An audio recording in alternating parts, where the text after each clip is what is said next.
All right, we are doing some more trig equations today. Today is approximate solutions, so we'll be using our calculator mostly, more than the unit circle. Okay, so approximate solutions are still the same kind of trig equations, but your answers are not going to be on a unit circle. They're not common angles. Okay, they're going to be weird angles. So let's just get into it. So we can use a calculator to approximate the solutions to trig equations. So that's what we're going to do. So let's just look at an example.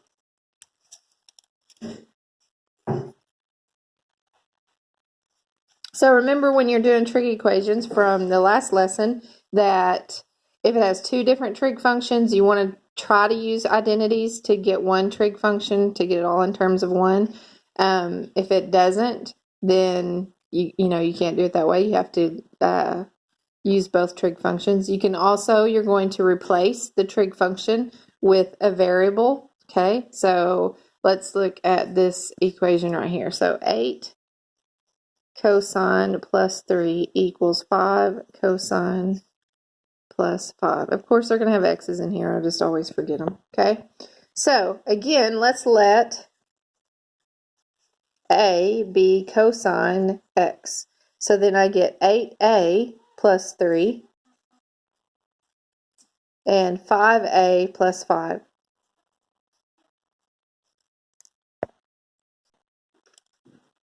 All right, so now I just have a regular algebra problem. So I'm going to subtract 5a's from both sides, just from the a column.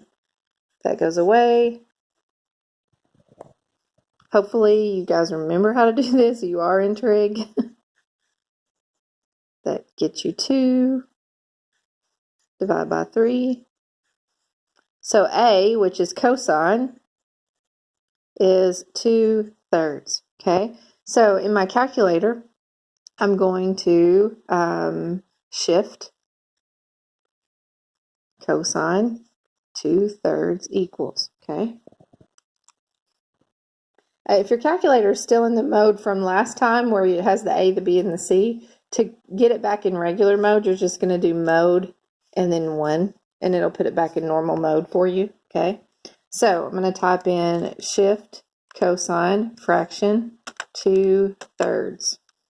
I don't need to close the parentheses unless I'm going to do something else with it. So equals. I get 48.2.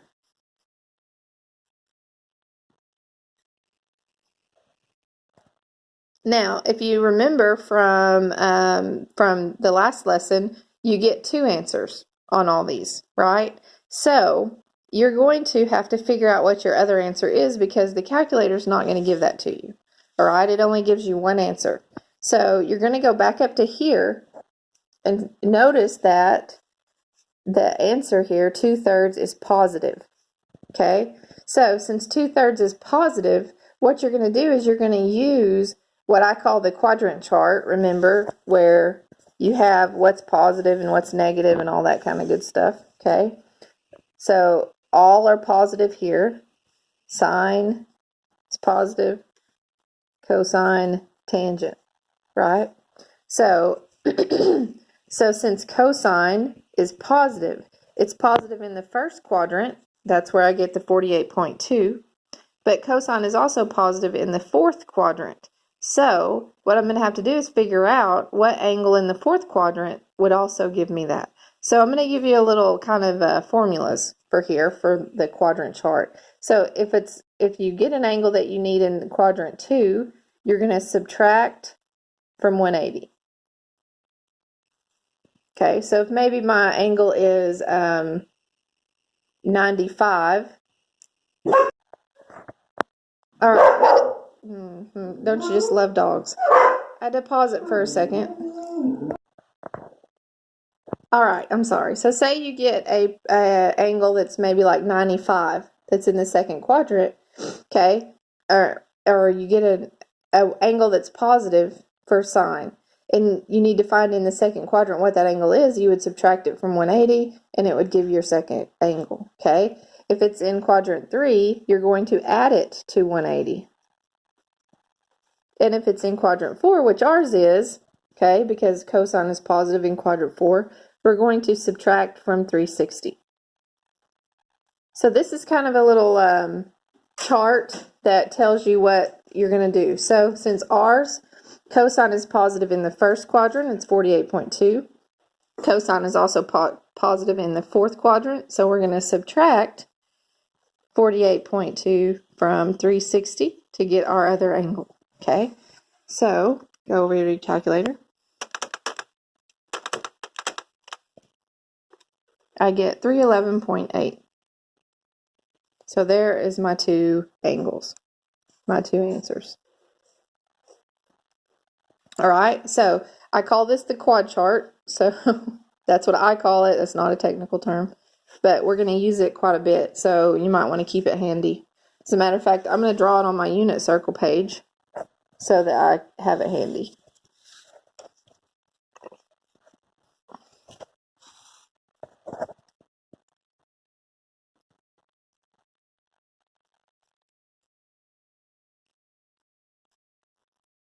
Now also, I'm going to add on to this secant, cosecant, cotangent. So cosecant would also be here. Secant would also be here. And cotangent would also be positive here. Okay. And then now I'll say subtract from 180. Add to 180. Subtract from 360. Okay. All right, so I'll put that there just so it's easy reference for me.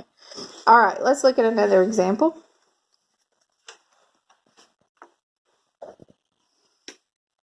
(12 sine squared plus 7 sine plus 1 equals 0. All right, so let's look at this example. So it's all in sine, so we're good there. We don't have to use any identities, okay? So we're going to let a equal sine.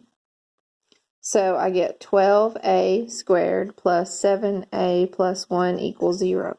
Okay, so notice this is a quadratic. It's got the squared, so we're going to use the calculator to do this one. It's mode 5, number 3, okay? Mode 5, number 3. And then I type in my coefficients, 12, 12, 7, and 1. So 12 equals, 7 equals, 1 equals. All right, and then you press equals and you get your first answer, which is negative 1/4. Okay, so A, which is sine,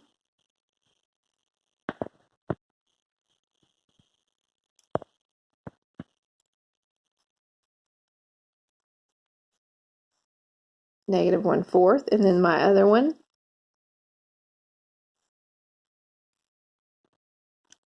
is negative 1/3. Okay, so look right here. So now I'm going to put my calculator back in regular mode, mode 1, and I'm going to go shift sine and negative 1/4.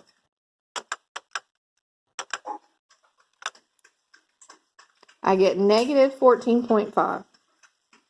Okay, I'm going to go shift sine negative 1/3. And I get negative 19.5. All right, so remember that we want our answers, though. Remember how the 0 to 360 thing was on the last lesson? It is on this one, too. I just haven't written it down either time. So it is still 0 to 360, all right? So we don't want these answers. We want our positive answers. So what we're going to do, basically, okay, this sounds weird, but we're just going to ignore the negatives, all right? Now, we're going to look back up at here. Sine is negative, okay? Sine is negative. So go to your quad chart. Sine is positive in these two, so sine would have to be negative in the third quadrant and the fourth quadrant.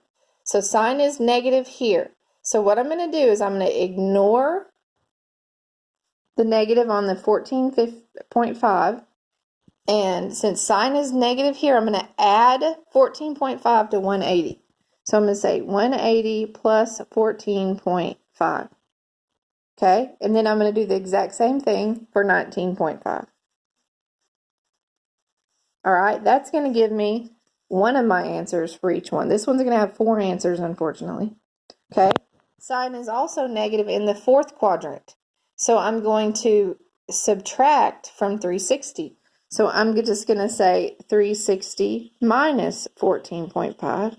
Again, don't worry about that negative. Just follow what the quad chart says. And 360 minus 14.5. Okay, so now I'm going to do these on my calculator. So 180 plus 14.5 is 194.5. 360 minus 14.5 is 345.5. So there's my 2 answers for that one. Now do the same thing for 19.5.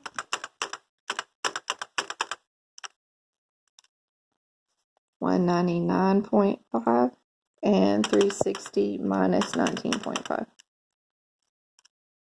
Sorry, I lost it on the calculator. On the camera. So there's my 2 answers that I got for those on that one. Okay. So when you're plugging them back in your quadrants and your, like if your angle is negative here, we don't want negative because we want between 0 and 360. So we're going to plug them back in our quadrants. And when we plug them back in the quadrants, we figure out what quadrants off of this. Okay, we figure out our quadrant off of our answer from our equation. All right, we figure out those 2 quadrants. Sine is negative, so that's 3rd and 4th quadrants. But then when I actually do the add to 180 or subtract from 360, I'm going to ignore this negative and just do the 14.5 and the 19.5. Okay, I hope that didn't confuse you. But if you get stuck on one and you need help, just holler at me. I'll help you. All right, I'm going to do one last example. You might want to try to see if you can do this one ahead of me. 3 tan squared plus 5 tan minus 1 equals 0. So I'm going to let a equal tan. So I get 3a squared plus 5a minus 1. So pause the video and see if you can work it ahead of me. Okay, so if you pause the video and you worked it ahead of me, let's see what you did. So first of all, we're going to use the calculator because it's a quadratic. So we're going to do mode 5, number 3. So we're going to come over here, mode 5, number 3. Oops. And my coefficients are 3, 5, and negative 1. Okay, and then equals.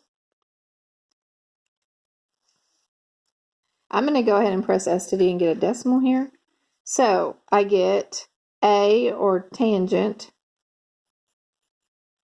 equals 0.1805. We're going to go 4 decimal places on that.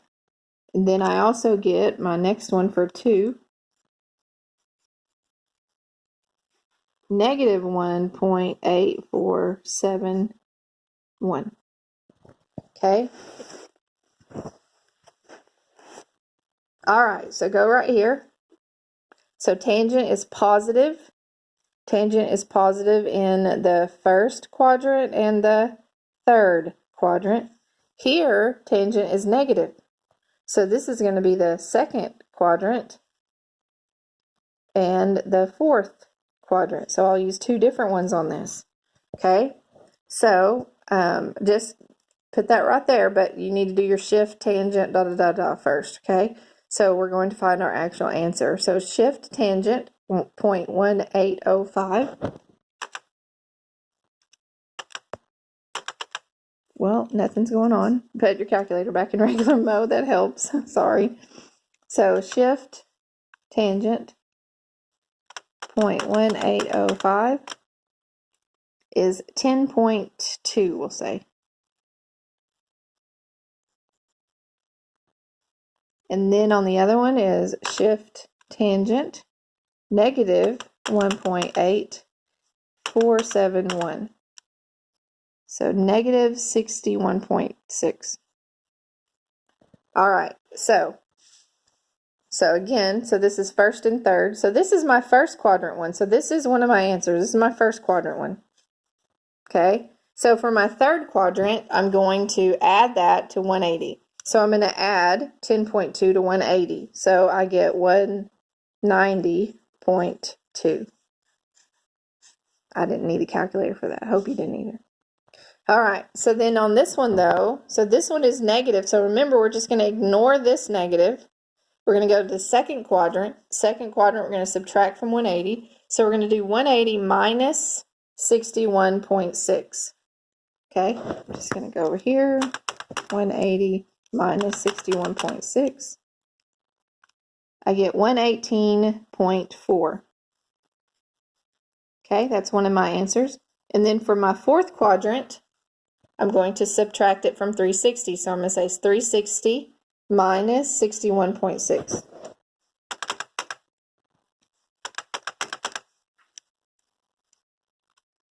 $298.4.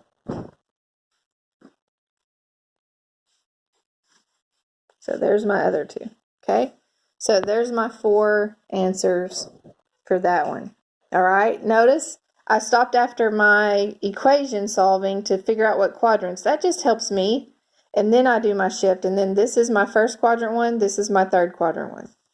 Then over here, I figured out that was negative. So this was going to be second and fourth. So there's my second quadrant one. There's my fourth quadrant one. Okay. I know these are a little trickier than the ones that we have been doing. And like I said, if you got a question, just, snap a picture of it and send it to me. And I will work it out for you and write notes all over it and send it back so that we don't get confused on these. All right. The quiz will be on Friday. Look for that on Friday. I love you guys. Have a great day.